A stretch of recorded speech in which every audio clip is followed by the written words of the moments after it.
Indépendance totale. 7h, 10h sur Radio Courtoisie, ligne droite, Corentin Périni.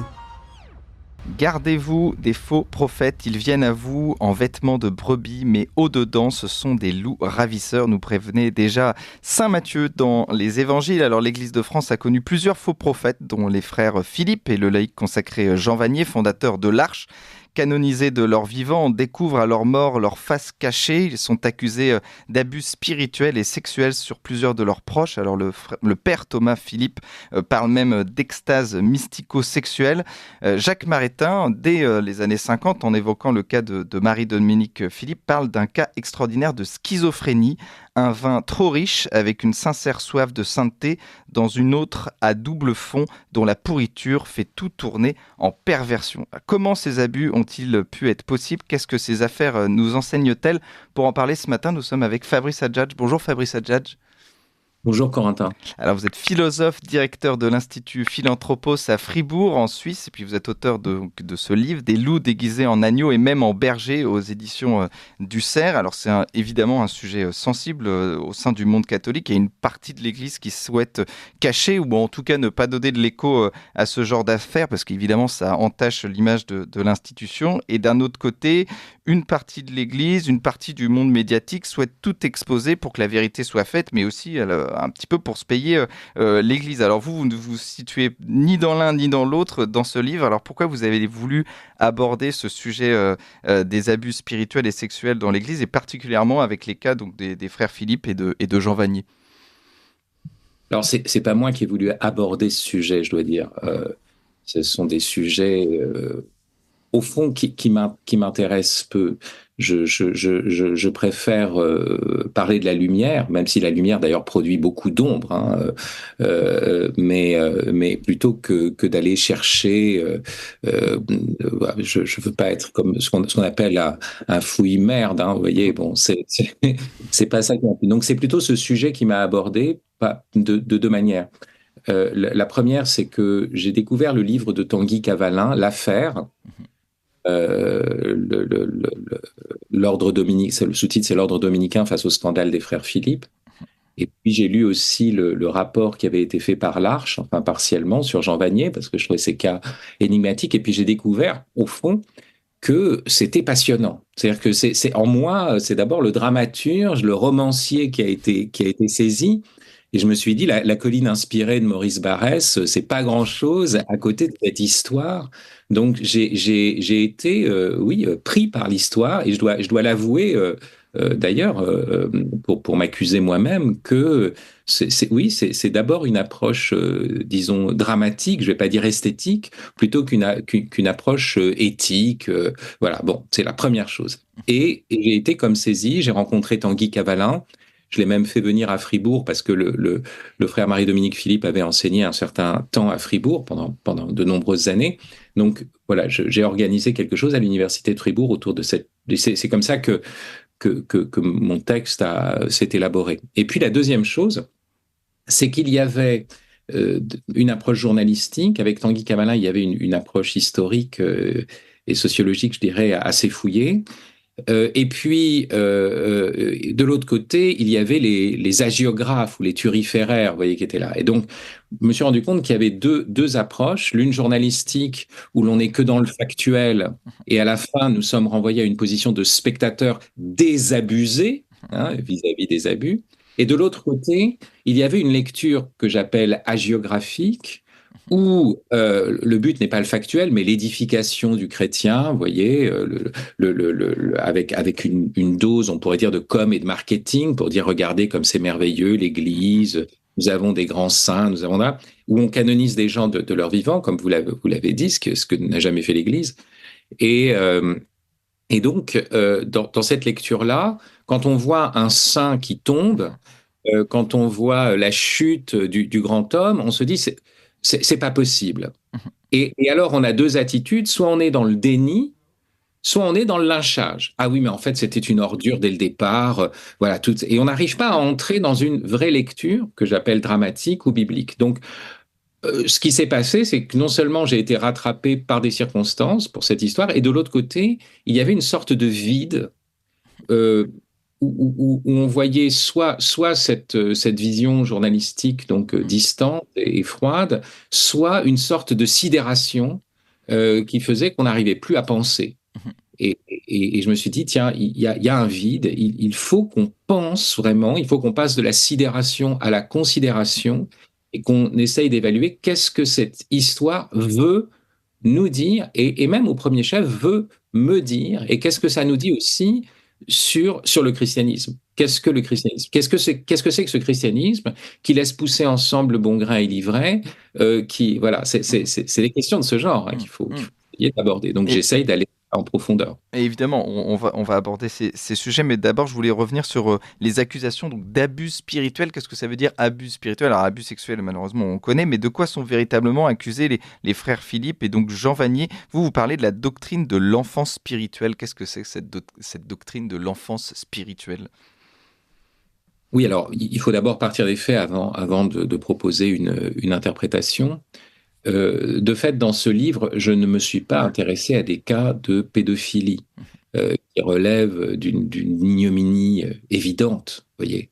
Je me suis intéressé à ces affaires-là où il y avait une forme de justification spirituelle, une forme de justification pseudo-théologique, et qui, à mon avis, n'a été possible et a eu son pouvoir de séduction que parce qu'il y avait, dans certains développements de la spiritualité dans l'Église, des lieux qui donnaient place à cela. Donc voilà, c'est pour ça qu'en retour, moi, ce qui m'intéresse, c'est de penser aussi l'essence du christianisme et aussi certaines errances dans ce qu'on appelle la spiritualité chrétienne. Donc, dans les faits, ce qui m'a beaucoup intéressé dans le livre de Tanguy Cavallin, c'est qu'il disait que dans ce domaine du spirituel, les catégories abuseurs-abusés ne marchent pas complètement. Et c'est trop facile, si vous voulez, de dire il y a des pures victimes. En réalité, il y a des personnes qui se sont tournées vers des gens qui apparaissaient comme des figures spirituelles, qui étaient fascinantes, mais aussi elle voulait une sorte de guérison spirituelle, elle croyait en une vie mystique extrême, elle croyait en un appel très élevé. Donc, il y avait cette chose-là. Hein. C'est à travers l'idée d'une vocation mystique à part de l'humanité commune qui a permis l'entraînement des gens. Et donc, c'est difficile à dire. La polarité abuseur-abusé, bourreau-victime, non. Souvent, on a un tel désir d'être guéri, par exemple, de ceci ou cela, voire même de se déresponsabiliser de tout, que l'on va constituer le charlatan en face de nous.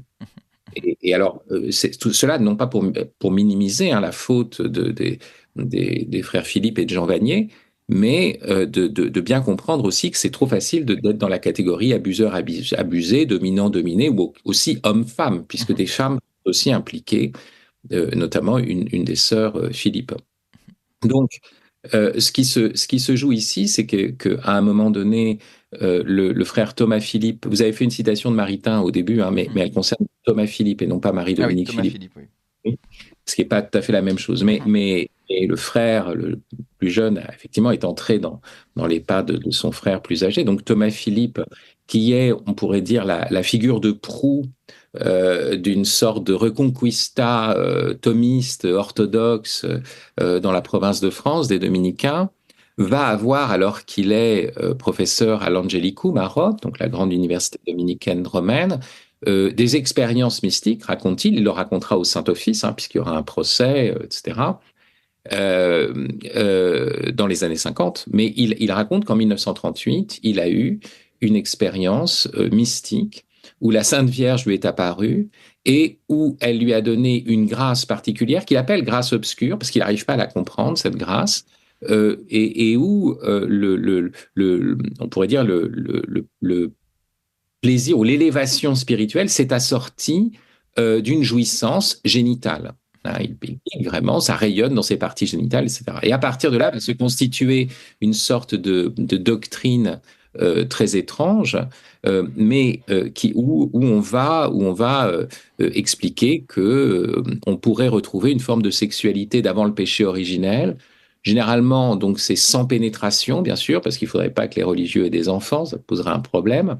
Mais donc, ça peut être toutes les autres formes. Même s'il y a eu un cas d'avortement d'une Alors, il y a eu religieuse. un cas, voilà, qui apparaît comme un accident où une certaine Anne de Rosambeau va être enceinte. Ils vont eux-mêmes, qui sont les garants de l'orthodoxie et de la morale sexuelle par ailleurs, hein, vont faire avorter à une époque hein, où c'est interdit par la loi française, vont faire avorter cette Anne de Rosambeau, mais ils vont immédiatement prendre le fœtus, le mettre dans un reliquaire et même avoir une sorte de culte autour de cette première victime de la nouvelle voie sexuello-mystique, etc. Donc c'est très très intéressant. Et en fait, Jean Vanier va être entraîné, il va être fasciné parce qu'il y a une puissance de fascination de cet homme qui est Thomas Philippe, et Marie-Dominique Philippe va verser dans cette chose. Il le dira dans le procès des années 50, hein, où il dira je ne veux pas condamner mon frère. Même Maritain sait en disant je crois qu'il faut le défendre, je crois qu'il faut écouter ce qu'il a à dire. Et Maritain dira Marie-Dominique Philippe est un autre fou. Voilà. C'est très ancien cette histoire. Et donc, ce qui est intéressant, et vous l'avez dit, moi, ce que j'ai essayé de comprendre, c'est comment c'est constitué, comment est devenu possible quelque chose qui a atteint un très grand nombre de personnes, d'où venait ce pouvoir de séduction. L'abus, hein, la notion d'abus suppose quand même la possibilité d'un bon usage. Hein. L'abus, c'est sortir du bon usage. Comme on dit, on n'abuse que des bonnes choses. Donc, quelle est la bonne chose dont on a abusé?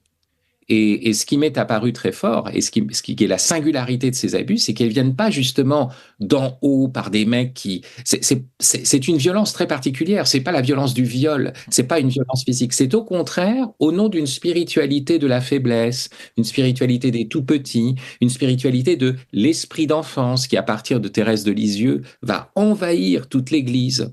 Et à partir de cette logique de l'esprit d'enfance, donc nous sommes des petits-enfants, donc prépubères. Vous savez, les jeux sexuels des petits-enfants ne prêtent pas à conséquence, même si ce sont, dit Freud, des pervers polymorphes, mais c'est en toute innocence, si j'ose dire.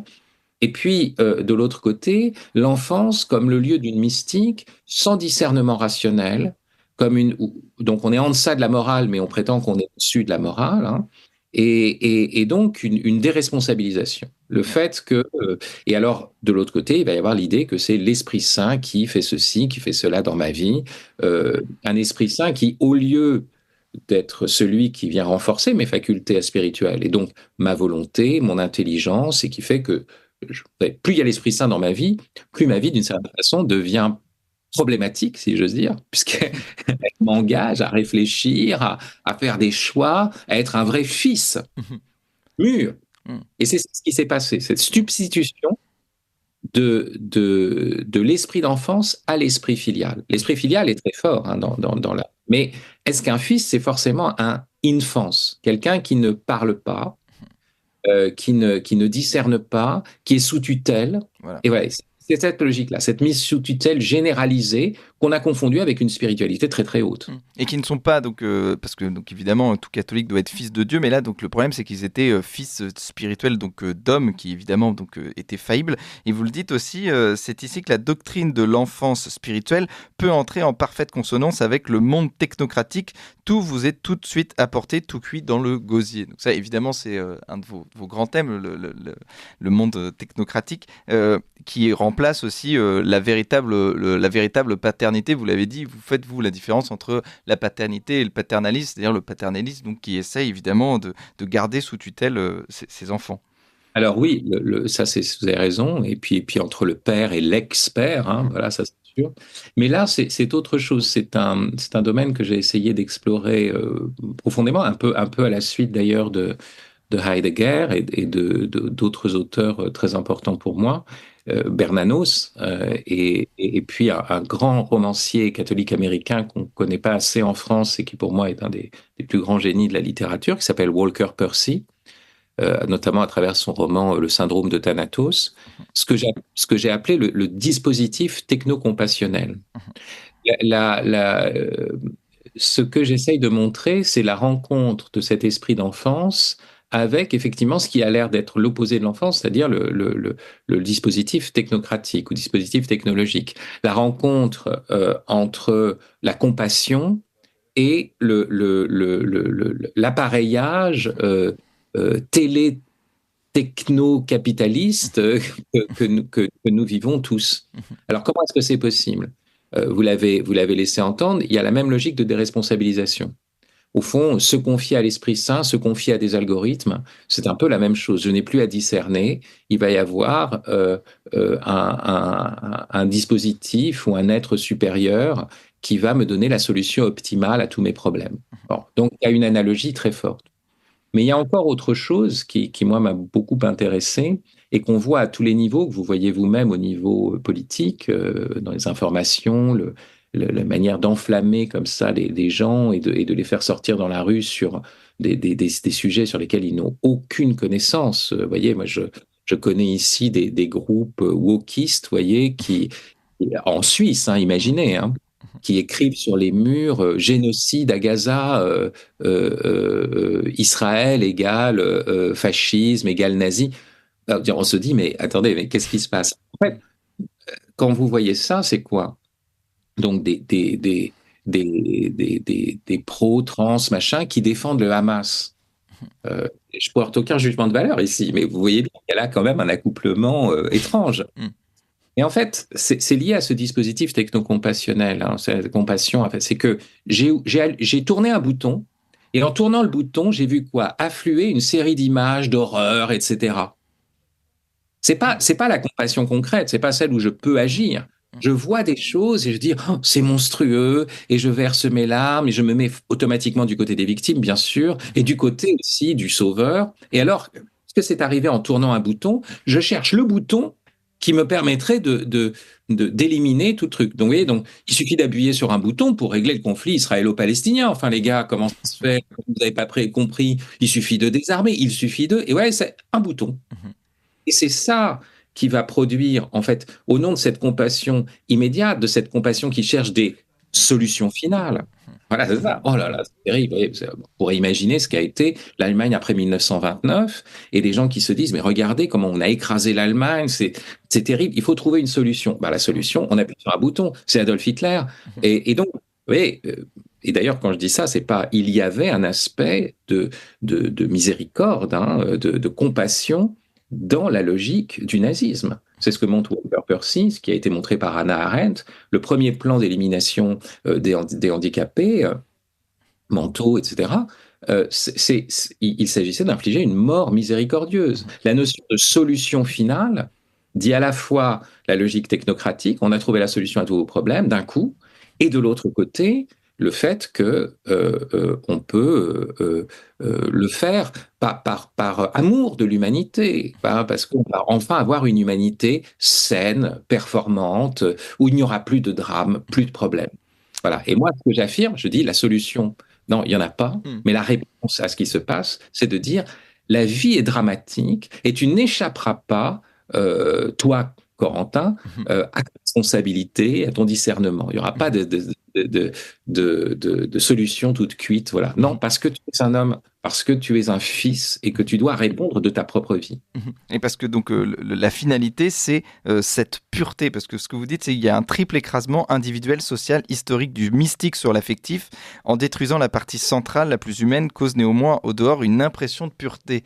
Donc c'est véritablement ça le but, notamment de ces prophètes qui ont l'impression d'être purs, et puis aussi de ces disciples qui ont l'impression d'être de plus en plus purs en étant proches de ces faux prophètes. Oui, alors ça, ce serait tout un sujet à penser, la notion d'impureté dans la Bible, qui n'a rien à voir avec le péché. Et il y a un sens extrême de la notion d'impureté. Qu'est-ce qu'on a fait de la pureté, justement? Voilà, bon. Mais le passage que vous citez vient d'un dominicain qui analyse très finement la position de Thomas Philippe. Parce que la question qu'on doit se poser, c'est pas seulement comment est-ce que ces déviances ont eu lieu, voilà, bon, mais comment surtout elles ont eu un tel pouvoir de fascination?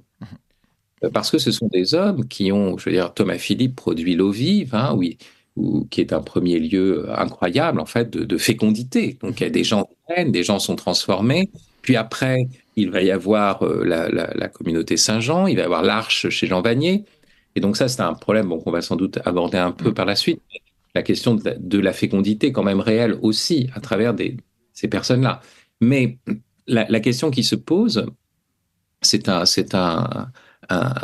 justement un dominicain aussi qui s'appelle le père Jean de Menache, hein, qui était d'origine juive et qui a très vite vu le problème. C'est comment est-ce qu'ils ont pu fasciner autant?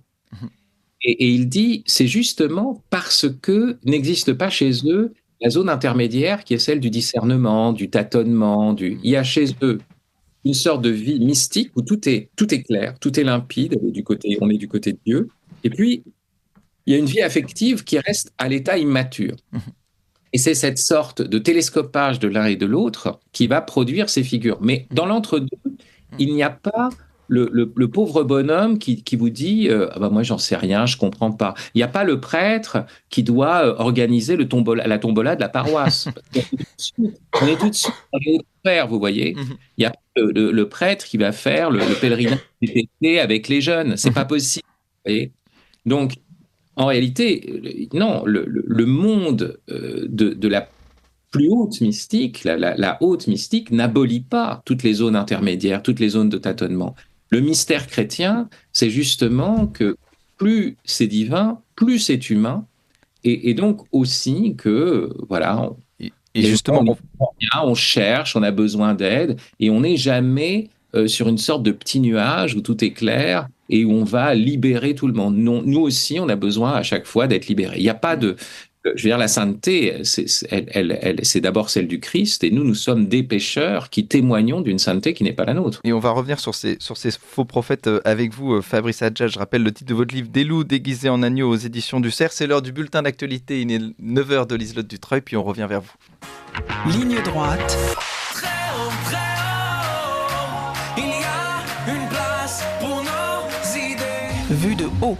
Alors Fabrice Adjad, vous nous parliez de ces faux prophètes et vous nous parliez aussi notamment de ces prophètes érigés déjà en mystique de leur vivant. Et justement, vous dites ils ne sont pas peut-être assez enracinés ou notamment ils n'ont pas cette vie de paroisse. Vous parliez de la tombola par exemple. Il y a ce problème de ces prophètes qui n'ont finalement plus rien d'humain ou plus rien d'incarné. Oui, et en fait, je songe à... Bon, parce que c'est un thème, enfin, vous le savez, qui m'est très cher, à faire un lien avec justement ce qui se passe avec les agriculteurs. Parce que, au fond, bon, l'agriculture hein, est devenue aussi, enfin, est tombée sous l'emprise technocratique. Nous avons des exploitants agricoles. Alors, cette agriculture dite conventionnelle qui est faite non seulement à coup de machines énormes et donc de perte des solidarités aussi humaines autour de la Terre, et puis de subventions enfin, qui n'arrivent même pas à subsister par elles-mêmes et qui est toujours sous perfusion d'un monde technocratique européen, etc. Bon. Mais justement, la perte, il y a quelque chose qui est lié de la perte du rapport à la Terre, du rapport paysan à la Terre, et donc du type de temporalité qu'implique le rapport à la Terre. Et ce type de temporalité, on le voit proclamé dans l'Évangile. Quand le Christ prend la parabole du semeur, il dit que ce qui pousse trop vite, voilà, ce qui a été semé dans peu de terre, vous voyez, ben ça grille tout de suite. Et en fait, la temporalité du déploiement de la vie spirituelle, c'est justement quelque chose qui va lentement, qui exige des soins, où il faut accompagner la récolte, voire même sauver la récolte. Mais toujours avec la lenteur de la pousse. Et on ne fait pas pousser l'herbe en tirant dessus. Donc, il y a une sorte, vous voyez, donc dans la vie, normalement, de la croissance intérieure d'une personne, il faut respecter son dynamisme interne, ça marche pas tout de suite. Donc, vous voyez, on n'est pas dans une logique où on appuie sur des boutons et on a tout de suite des résultats. On n'est pas dans la logique, et aujourd'hui, de plus en plus, hein, des gens sont tellement effrayés du monde et de ce qui s'y passe qu'ils vont se tourner vers des moines, vers des monastères, des choses, et ils attendent de plus en plus, vous voyez, la solution. Ils veulent être arrachés à la tourmente mondaine, et il faut que ça se passe très vite. Il faut que ça aille aussi vite que sur leur smartphone. Et si on avait retrouvé le sens du rapport à la terre, ce sens paysan, vous voyez, moi je dois dire que c'est à la fois effrayant, vous voyez, ces blocages par les gros tracteurs sur les trucs, et en même temps l'idée non pas du ralentissement des machines par d'autres machines, mais l'idée de retrouver la lenteur d'une vraie croissance. voyez, c'est essentiel pour toute notre vie, et notre vie morale, notre vie spirituelle, notre vie. Voilà, c'est ça qui est un enjeu fondamental. C'est pour ça que la question actuelle, vous voyez, qui nous travaille dans l'actualité, c'est pas sans lien avec ce problème des abus spirituels où on a voulu faire pousser l'herbe en tirant dessus. Et il y a des gens, notamment donc, ces faux prophètes qui ont dit donc, à leurs disciples, moi je suis capable donc, de te sauver seulement en imposant mes mains ou en fait avec des abus spirituels et des abus sexuels. Alors, parce que ce qui est très intéressant, c'est que le confessionnal devient le boudoir. Oui. Et pas à la manière de Sade, c'est-à-dire avec une conscience de la transgression. Ça à la limite, c'est sympathique. Mais avec l'idée que non, ça va très bien ensemble. Tu exposes ta misère, tu es truc. Maintenant, tu es redevenu un agneau, tu es redevenu une sorte de petit enfant, tu es pur. Et dans cette pureté, la morale commune, je dirais même le droit commun, ne nous atteint plus. On fait ce qu'on veut. Et c'est pour ça que voilà, comme Saint Jean, vous voyez, tu poses ta tête sur ma poitrine, vous voyez, hein, Saint Jean pose la tête sur la poitrine du Christ, et petit à petit, tu descends plus bas. Bon, c'est ça ce qui s'est passé. Oui. Et moi je parle pas de braves mecs qui apostasient, le curé qui va tirer son coup et puis qui après va se confesser. On parle pas de ça. Ça ce serait, je veux dire, ordinaire, et il y a pas de quoi jeter la pierre. Là, ce qui est effrayant, c'est que c'est théorisé, c'est spiritualisé, et on prétend derrière ça qu'on a raison, qu'on est intouchable, etc. Voilà, c'est ça qui est intéressant. Et alors, il y a évidemment dans l'Église des questions qui se sont posées, notamment sur les fruits donc des enseignements des frères Philippe et puis de Jean Vanier, où on a parlé de l'Arche qui existe encore, qui est donc une association aujourd'hui internationale, les frères de Saint-Jean qui a eu beaucoup de vocations. Alors vous dites, évidemment, on juge toujours l'arbre à son fruit, mais là, pour ces œuvres-là, donc l'arbre en question n'était pas donc Jean Vanier ou les frères Thomas, mais était littéralement le Christ. Alors ce qui est drôle, c'est que le Christ passe par des faux prophètes aussi pour enseigner et puis pour porter des fruits. Oui, alors deux ou trois choses. La première, c'est qu'effectivement, les premiers à avoir fait des rapports assez élaborés, ce sont les personnes de l'Arche. Et puis, il y a eu très tôt un discernement, une purification qui s'est opérée à l'intérieur de la communauté Saint-Jean. Et c'est assez admirable. C'est-à-dire de tenir encore en ayant vu. Alors, il y a eu des choses, des cas encore aussi non moins extrêmes, mais qui n'avaient pas peut-être la justification spirituelle. Je pense aux légionnaires du Christ, etc. Bon, les légionnaires du Christ existent encore, alors même que Martial Maciel était un type infâme. Enfin, je veux dire, bon. Donc, c'est tout à leur honneur de tenir encore et justement de se dire, voilà, c'est passé par ces gens-là. Quelque chose est quand même passé par ces gens-là. Le titre que j'ai pris, un des loups déguisés en agneau, c'est un frère de Saint-Jean qui témoigne. Il dit, c'est vrai, il y avait chez nous des supérieurs qui étaient des loups déguisés en agneau, et en même temps, c'est à Saint-Jean que j'ai découvert une vraie vie de communauté. C'est à Saint-Jean que j'ai découvert des tas de choses. Et tout le monde n'a pas subi. On n'est pas entré dans le petit cercle des élus, parce qu'il fallait voir, c'était à deux vitesses. Ceux qui ne sont pas rentrés dans le petit cercle des élus, c'est ceux qui ont pu encore bénéficier un petit peu de l'élection divine, quoi. Parce que les autres, ils ont été enrôlés vraiment dans cette sorte de ministre qui se croyait supérieur aux autres et qui, en fait, était en train de déchoir. Alors, bien sûr que ce que j'essaye de penser ultimement, c'est deux choses. La première, c'est que cette histoire-là, dont on pourrait dire, ah ben voilà, ça jette le discrédit sur l'Église, sur les communautés. Non, ça montre la vérité du dépôt de la révélation que garde l'Église. Parce que dans la révélation, dans la Bible, de quoi est-ce qu'on parle? On ne parle que de cette histoire-là. Ça commence tout de suite comme ça. C'est qui Adam? Adam, c'est quand même celui qui a tout reçu, qui est fils de Dieu, qui a la grâce, et puis il tombe. Toute l'histoire des juges, des prophètes, d'ailleurs les faux prophètes sont très nombreux dans l'Ancien Testament, mais des rois d'Israël. Salomon lui-même, Salomon le sage, qui en fait va justement créer une sorte de politique mystico-sexuelle où il va avoir d'innombrables femmes, des concubines, etc., qui va d'ailleurs aussi de devenir un pharaon, enfin un nouveau pharaon, puisqu'il va construire le temple en levant une corvée sur son peuple, etc., ce qui va conduire au schisme d'Israël. Donc on voit des hommes qui ont reçu la grâce de Dieu. Mais la question, c'est qu'est-ce qu'on fait avec cette grâce? Et l'histoire de la Bible, c'est pas des types qui sont dans le noir et qui découvrent au bout du tunnel une lumière. Ça, c'est la logique success story néolibérale, tout ce que vous voulez. Ça n'a rien à voir. Et qui est encore celle de la technocratie. Vous voyez, oh, il suffit de voir la lumière et ça y est, c'est bon. Non, c'est l'histoire de personnes qui ont reçu des lumières et qui vont en faire mauvais usage. Ça commence toujours par le don de la lumière. Donc c'est la lumière qui est un problème, qui est une charge, qui nous investit d'une responsabilité. Et qu'est-ce qu'on en fait? Donc ça, c'est un point. Et la Bible ne cesse de parler de cela et pas d'autre chose. Donc en réalité, si on avait moins lu des bluettes sentimentales autour de la vie des saints et si on avait un peu mieux lu la Bible, on aurait été un peu mieux prévenu contre ce genre d'histoire. Bon, ou si on avait lu les pères de l'Église, Saint Augustin est le premier à dire « Ce que m'a appris l'Église catholique, c'est de ne jamais mettre ma confiance dans un homme, fût-il évêque, fût-il Augustin. » Il le dit pour lui-même. « Je suis un pécheur. » Donc, vous voyez, ça c'est la première chose. Et la deuxième chose qui m'a beaucoup intéressé, c'est ce que j'appelle la méthode de l'incarnation. C'est-à-dire ce pari inouï d'un Dieu qui se fait chair, qui se fait homme et qui veut passer par les hommes, par la chair humaine, par la misère humaine pour communiquer sa grâce.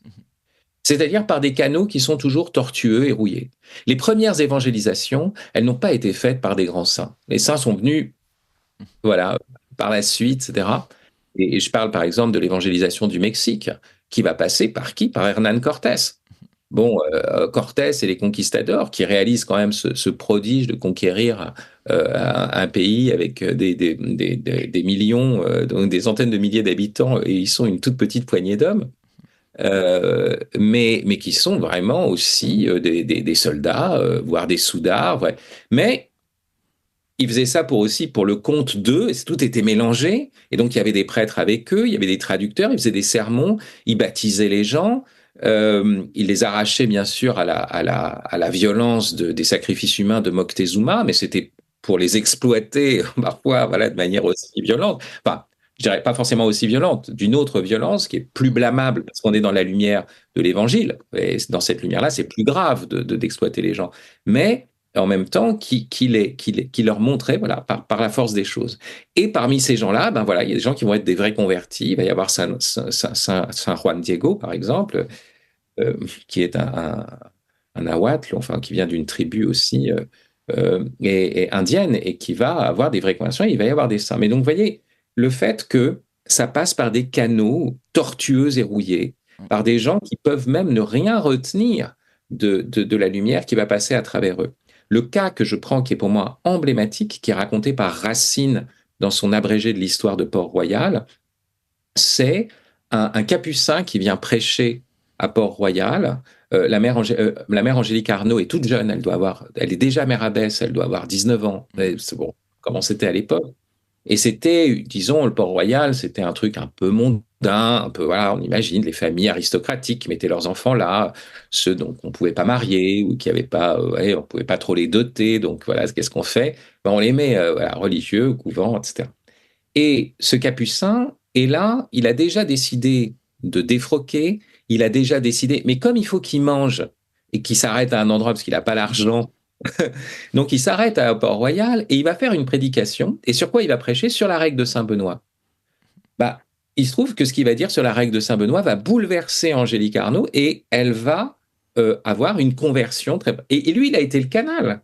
Si le mec le plus abject lit une page de l'Évangile, bon, bah, il est un instrument. L'instrument, lui, peut être un instrument vivant, c'est-à-dire qui coopère vraiment à cela, qui y croit, mais ça peut être un instrument mort. Et cet instrument mort, voilà, va faire en sorte que des choses vont passer. C'est pour ça que l'Église va bien distinguer entre les grâces charismatiques et les grâces sanctifiantes. On peut recevoir des charismes au service du bien des autres et soi-même ne pas être saint. Et donc c'est là qu'il y a... Parce que la sainteté, la source, c'est pas en nous. Voilà. Ça dépend pas de notre sainteté, on est des canaux. Et c'est un risque inouï. Et ça veut dire quoi? Ça veut dire quoi pour nous? Ça veut pas dire qu'on est exempt. Ça veut dire que quand on rencontre le Christ et qu'on est appelé à être témoin et à transmettre quelque chose, eh bien, c'est une épreuve. Soit on devient meilleur, soit on devient pire.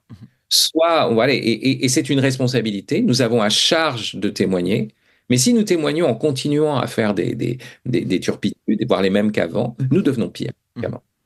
Et évidemment, donc, quand on reçoit ces grâces du Christ, en tout cas ce charisme qu'avait Jean Vanier et donc les frères Philippe, c'est toujours compliqué, évidemment, de le mettre au service de la grâce et au service des plus faibles. Merci.